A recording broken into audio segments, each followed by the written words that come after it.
ओम शांति। 3 मार्च 2023। मीठे प्यारे बाबा के आज के मधुर महावाक्य।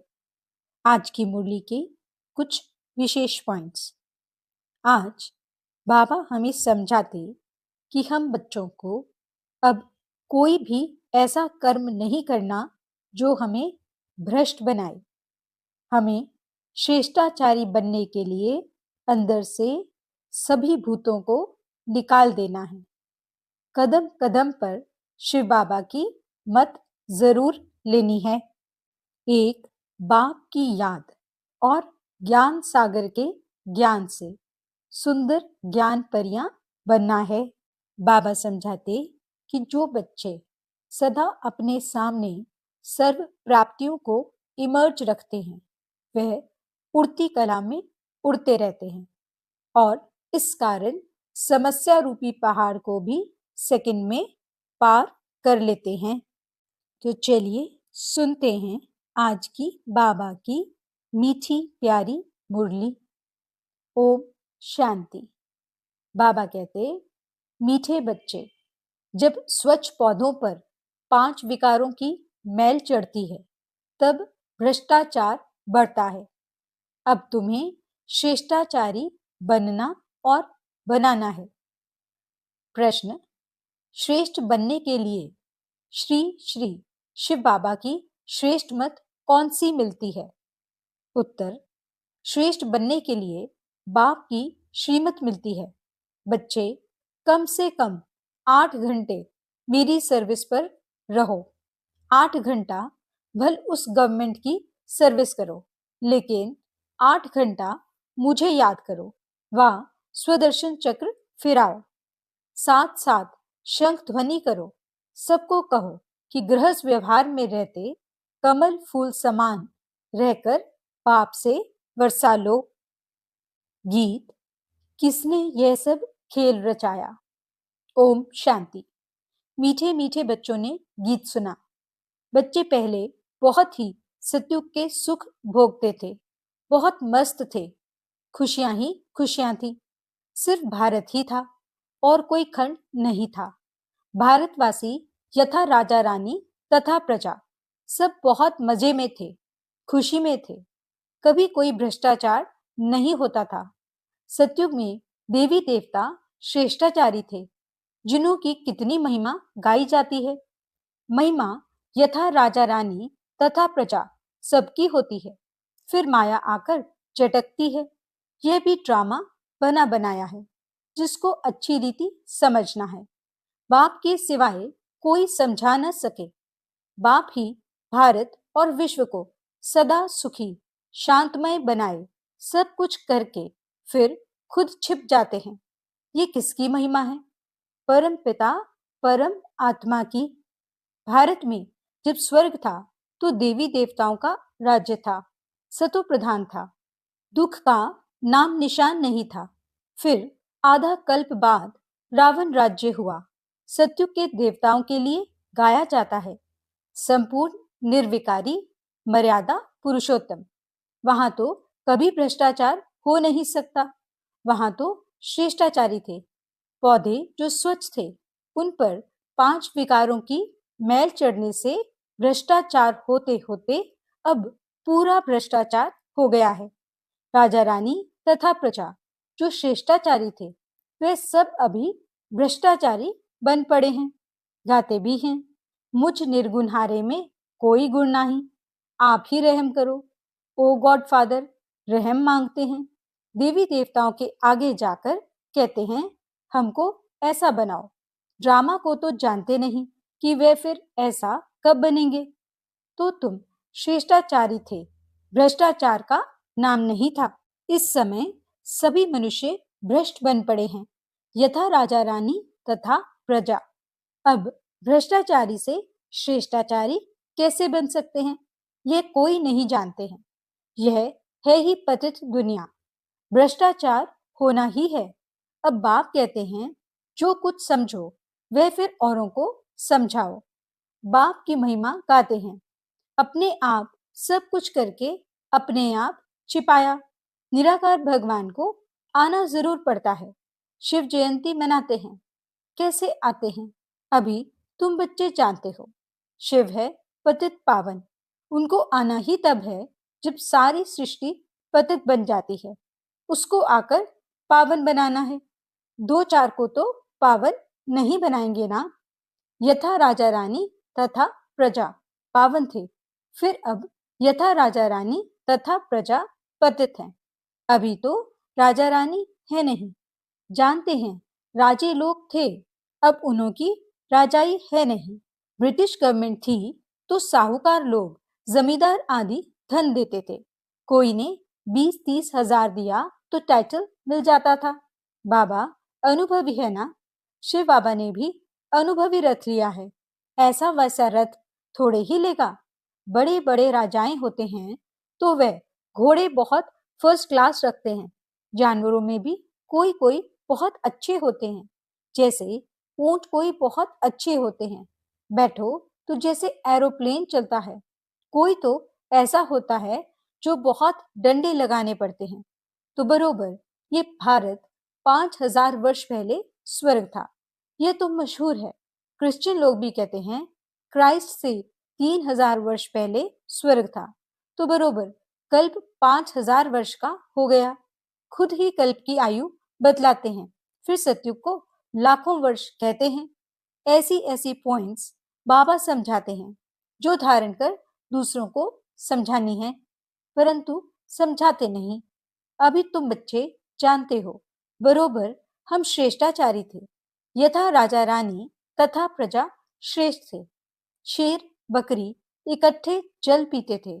वहां कंस, जरासंधी, हिरण्यकश्यप आदि कुछ भी नहीं थे। हिरण्यकश्यप आदि को सतयुग में और श्री कृष्ण को फिर द्वापर में ले गए हैं। रावण को त्रेता में ले जाते हैं। सब असुरों के अलग अलग नाम दे देते हैं। कुंभकर्ण आदि भी सब असुरों के नाम हैं। अभी है आसुरी संप्रदाय, अर्थात आसुरी मत पर चलने वाले। अभी बाप आकर के श्रीमत देते हैं, जिससे तुम ब्राह्मण से देवता बनते हो। परम पिता परमात्मा ब्रह्मा के मुख कमल से ब्राह्मण, देवता और क्षत्रिय धर्म की स्थापना करते हैं। दूसरा कोई धर्म वहां होता नहीं। सतयुग त्रेता में तो दूसरा कोई धर्म स्थापन हुआ नहीं है। दोनों युग की एज तो एक जैसी 1250 वर्ष है। सतयुग में दैवी राज्य, त्रेता में क्षत्रिय राज्य, सूर्यवंशी और चंद्रवंशी। ये सूर्यवंशी और चंद्रवंशी राजधानी किसने स्थापन की? क्या ऐसे कहेंगे कि चंद्रवंशी राजधानी राम ने स्थापन की, सूर्यवंशी राजधानी लक्ष्मी नारायण ने स्थापन की? नहीं, दोनों ही स्थापन करने वाला परमपिता परमात्मा है। स्वर्ग का रचयिता है बाप। सतयुग त्रेता की राजाई रची है, गाया भी जाता है। परमपिता परमात्मा ने ब्रह्मा मुख से ब्राह्मण, देवता और क्षत्रिय धर्म रचा। बाप कहते हैं ये जो तुमको ज्ञान सुनाता हूं, ये फिर प्रायलोप हो जाएगा। इस्लामी, बौद्धि आदि जो धर्म स्थापन करके गए हैं, उनका नाम, रूप, देश, काल आदि तो नहीं भूलेंगे। उनको तो सब जानते हैं ना। यह देवता धर्म मैं कैसे स्थापन करता हूँ, ये ज्ञान सब भूल जाएंगे। द्वापर में फिर कितने धर्म स्थापन हो जाते हैं। एक ही इस्लामी बौद्ध धर्म में ये सैकड़ों हो गए हैं। आपस में कितना लड़ते हैं। अभी तुम जानते हो बाबा कैसे सब कुछ करके अपने आप को छिपा लेता है। स्वर्ग में जो देवी देवताएं थे, उनको फिर माया आकर चटकी, पूरे बेगुण बन गए हैं। गाते भी हैं मुझ निर्गुणहारे में कोई गुण नहीं। तब तो गुणवान देवताओं की पूजा करते हैं। बड़े बड़े राजाओं के पास अंदर महलों में मंदिर रहते हैं, पूजा करते हैं। ऐसा कोई राजा नहीं होगा जिसके पास मंदिर न हो। अब बच्चे जानते हैं शिव बाबा की श्रीमत पर चलना है। कदम कदम पर श्रीमत लेनी है, तब ही सो देवी देवता बनेंगे। परंतु श्रीमत पर भी चलते नहीं। बाबा कहते हैं कोई भी बात में कुछ मूंझो तो चिट्ठी लिखकर पूछो। बाप को याद करो। माया ऐसी है जो स्वर्ग स्थापन करने वाले परम पिता परमात्मा को याद करने नहीं देती। बाबा जानते हैं तूफान बहुत आएंगे, परंतु चिट्ठी लिख पूछना चाहिए, इस हालत में क्या करें? बच्चे की शादी है, इस हालत में क्या करें? कोई मरा है, क्या करें? मत लेनी चाहिए। श्रेष्ठ बनना है तो श्रीमत पर चलना है। श्री कृष्ण की मत तो हो न सके। श्री कृष्ण पतित दुनिया में कैसे आ सकता है? श्री कृष्ण की आत्मा खुद अंतिम जन्म में राजयोग सीख रही है। सिर्फ श्री कृष्ण की आत्मा है क्या? जो भी देवी देवता घराने वाले हैं वे ब्राह्मण बने हैं। कदम कदम श्रीमत पर चलना है। बाप कहते हैं जितना हो सके बाप को याद करते रहो। तुम्हारे पापों का बोझा बहुत है। भले कोई गवर्नमेंट सर्विस में है, 8 घंटे गवर्नमेंट की नौकरी है, बाकी जो समय है उसमें याद करो। कम से कम 8 घंटा तुम मेरी सर्विस करो। बाप को याद करो, स्वदर्शन चक्र फिराओ, शंख ध्वनि करो। कौन सी? सबको कहो, गृहस्थ व्यवहार में रहते कमल फूल समान रह करके बाप से वर्षा लो। बाप स्वर्ग रचते हैं तो स्वर्ग का वर्षा मिलना चाहिए। भारत ही स्वर्ग का मालिक बनता है, अभी तो नर्क का मालिक है।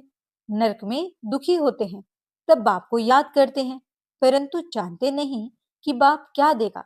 बाप के लिए कहते हैं सर्वव्यापी है, भीतर ठिक्कर में है।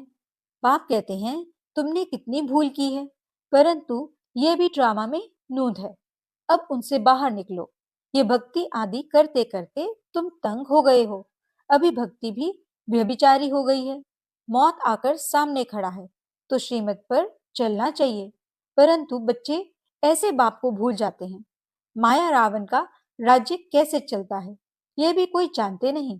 रावण का बुत चलाते हैं, ये पीछे रिवाज निकला है। रावण को जलाते हैं, परंतु हर वर्ष रावण बड़ा होता जाता है।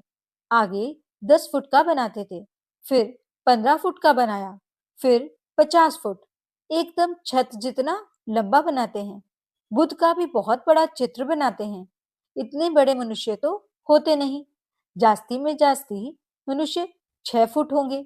लक्ष्मी नारायण भी इतने ही होंगे। ऐसे नहीं वहां आयु बड़ी होती तो बड़े बन जाते हैं। नहीं, मनुष्य मनुष्य ही हैं। जैसे अभी देखते हैं भिन्न भिन्न वैरायटी है, कोई काले कोई कैसे। भारत में सुंदर भी थे, अभी श्याम बने हैं। सुंदर बनाने वाला है बाबा, वह है हसीन मुसाफिर। वह तुमसे बात कर रहे हैं, उनको भूलना नहीं चाहिए। इनको यानी साकार को भल भूल भी जाओ, हमेशा समझो बाबा हम सजनियों को खूबसूरत परिज्यादा बनाते हैं। कहते हैं ना एक तालाब है जहां डुबकी लगाने से मनुष्य परी बन जाते हैं। अभी तुम समझते हो ज्ञान सागर द्वारा ज्ञान की परी बन जाते हैं। अभी तो नर्क की परी हो ना। भल कितना भी कोई फैशन करे, पाउडर आदि लगावे, फिर भी है तो नर्क में ना। कोई से भी पूछो ये स्वर्ग है व नर्क है, कहते हैं साहूकारों के लिए स्वर्ग है। स्वर्ग नर्क को भी जानते नहीं तो श्रीमत का ख्याल रखना चाहिए। श्रीमत को भी जानते नहीं, जिसने इतना श्रेष्ठ बनाया उनका नाम रूप गुम कर दिया है। गाते हैं तुम मात पिता हम बालक तेरे। अब माता किसको कहा जाता है ये तुम जानते हो। जरूर जिसमें बाप प्रवेश कर रचना रचते हैं उनको माता कहेंगे। यहाँ तुम समझते हो हम प्रजापिता ब्रह्मा की मुख वंशावली हैं, शिव बाबा के पोत्रे पोत्रियां हैं, तो बाप के भी नाम हैं। बीच में बाप दलाल जरूर चाहिए, जो तुम पोत्रे पोत्रियां कहलाओ। दादे से वर्षा लो तो ये दलाल है, इनसे वर्षा नहीं मिल सकता। इनको भी वर्षा शिव बाबा से लेना है, शिव बाबा की मत पर चलना है। तुम्हें ब्रह्मा के द्वारा शिव बाबा से वर्षा मिलता है, परंतु बाबा कहते हैं तुम इनको भी भूल जाओ। शिव बाबा से तुमको मत लेनी है। शिव जयंती मनाते हैं, परंतु बिल्कुल जानते नहीं। स्वर्ग बनाने वाला बाप का यादगार गुम कर दिया है, नर्क बनाने वालों के यादगार रख दिए हैं। दिन प्रतिदिन भ्रष्टाचार होता जाता है। कोई को अगर क्रोध आता है तो समझना चाहिए हमारे में यह भूत है, फिर हम श्रेष्ठाचारी कैसे कहला सकते। तुम्हें श्रेष्ठाचारी बनने का पुरुषार्थ जरूर करना है। अच्छा, मीठे मीठे सिकिलते बच्चों प्रति माता पिता बाप दादा का याद प्यार और गुड मॉर्निंग। रूहानी बाप की रूहानी बच्चों को नमस्ते। हम रूहानी बच्चों की रूहानी बाप दादा को दिल व जान सिक व प्रेम से नमस्ते नमस्ते नमस्ते जी। गुड मॉर्निंग बाबा। शुक्रिया बाबा। धारणा के लिए मुख्य सार। पहला पॉइंट, बाप की याद और ज्ञान सागर के ज्ञान से सुंदर ज्ञान परी बनना है। कदम कदम पर श्री बाबा की मत जरूर लेनी है। दूसरा पॉइंट, श्रेष्ठाचारी बनने के लिए अंदर से भूतों को निकाल देना है। कोई भी भ्रष्ट बनाने वाला काम नहीं करना है। वरदान, समस्याओं रूपी पहाड़ को उड़ती कला द्वारा सेकंड में पार करने वाले सहज पुरुषार्थी भव। हिमालय पर्वत जितनी बड़ी समस्या को भी पार करने के लिए उड़ती कला की विधि को अपनाओ। सदा अपने सामने सर्व प्राप्तियों को इमर्ज रखो और उड़ती कला में उड़ते रहो, तो समस्या रूपी पहाड़ को सेकंड में पार कर लेंगे। सिर्फ वर्तमान और भविष्य प्रारब्ध के अनुभवी बनो। जैसे स्थूल नेत्रों द्वारा स्थूल वस्तु स्पष्ट दिखाई देती है, ऐसे बुद्धि के अनुभव के नेत्र द्वारा प्रारब्ध स्पष्ट दिखाई दे। हर कदम में पद्मों की कमाई जमा करते रहो। स्लोगन, जो सबका आदर करते हैं वही आदर्श मूर्त बनते हैं। अच्छा, ओम शांति।